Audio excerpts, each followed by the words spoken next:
Great, perfect.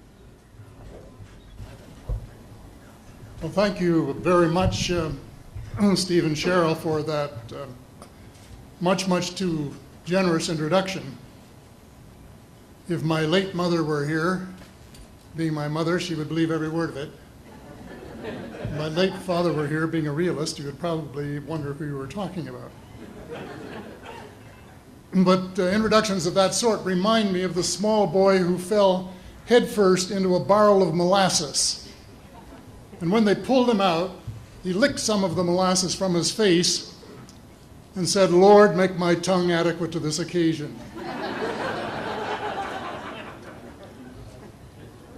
Well, actually, this is not my night for humor, and I'm not a match for either Stephen or George. So I'm not even going to try to be funny. Except my first line, and that's after this wonderful banquet, I think that I have exceeded the feed limit. Bad humor, you better believe it.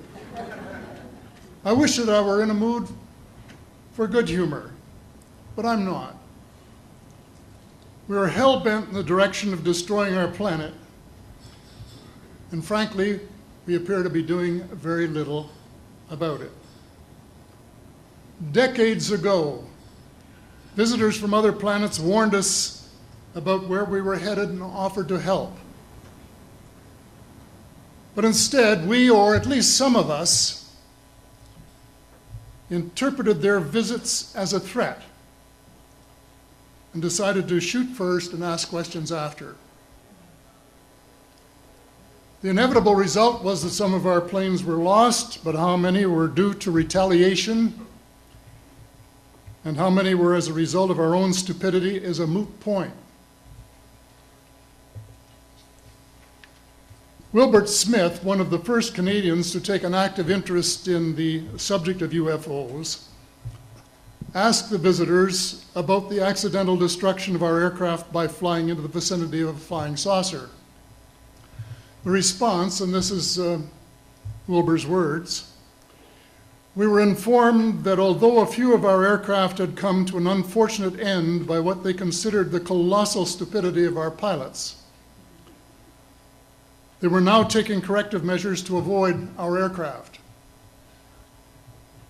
I asked them," and this is still Smith, I asked them what happened, and they said, "Well, the fields around the saucers in order to hold them up, in order to produce the gravity differential, the time field differentials which were necessary to operate the ship. These sometimes produced field combinations which reduced the strength of materials to the point where they were no longer strong enough to carry the loads that the materials were expected to carry." Now, as we know, aircraft, particularly the military type, are built with a rather small factor of safety. And in these regions of reduced binding, the materials are no longer strong enough to carry the load, and the craft simply comes apart. When I read that, I was reminded of the late, great soprano Lily Pons, who used to smash crystal goblets with her high C.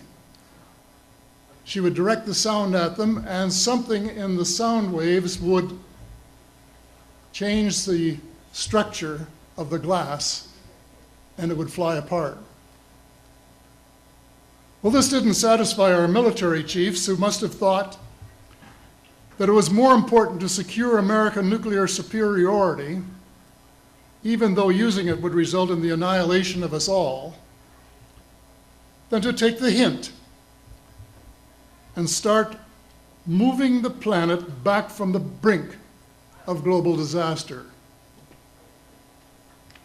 They, the military, must have been and still are so paranoid that they feel it necessary to use the visitors' technology to fight them off, rather than welcome them as partners in development, though they may have seconded a few renegades to assist them in what can best be viewed as diabolical developments. Stephen has said that talking about UFOs is passé, and that we should be talking or limiting our talk to exopolitics. Well, Stephen, I agree with you in theory, but in reality we have a problem when official US policy insists that UFOs don't exist. The veil of secrecy must be lifted, and it has to be lifted now, before it is too late. It is ironic that the US would begin a devastating war, allegedly in search of weapons of mass destruction, when the most worrisome developments in this field are occurring in your own backyard. It is ironic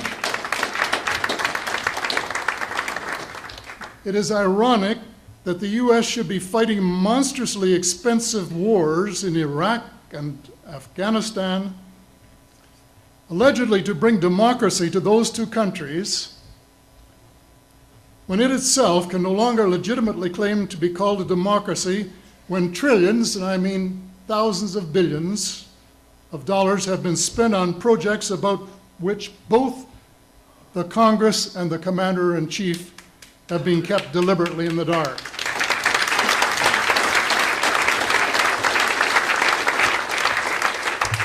How much has been accomplished in 60 years of feverish activity by some of the most educated minds in the United States?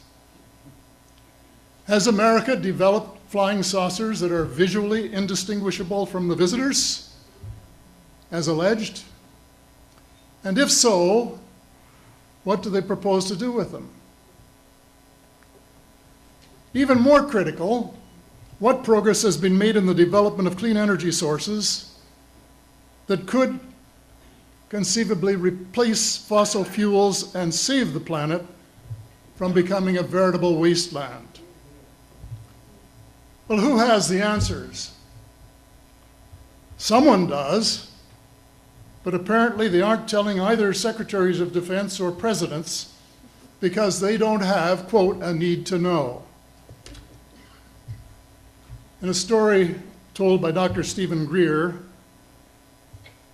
President Clinton was asked a question by White House reporter Sarah McClendon about why he didn't do something about disclosure.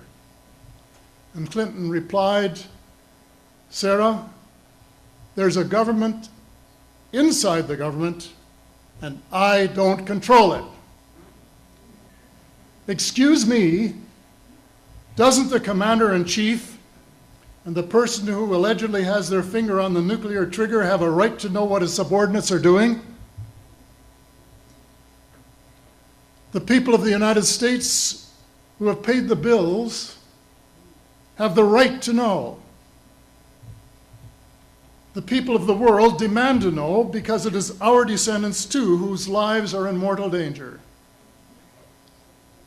It is time for the people of the United States to launch a new war against the evil of lies, deceit, and darkness, and go all out to win the victory of truth and transparency and light. Thank you.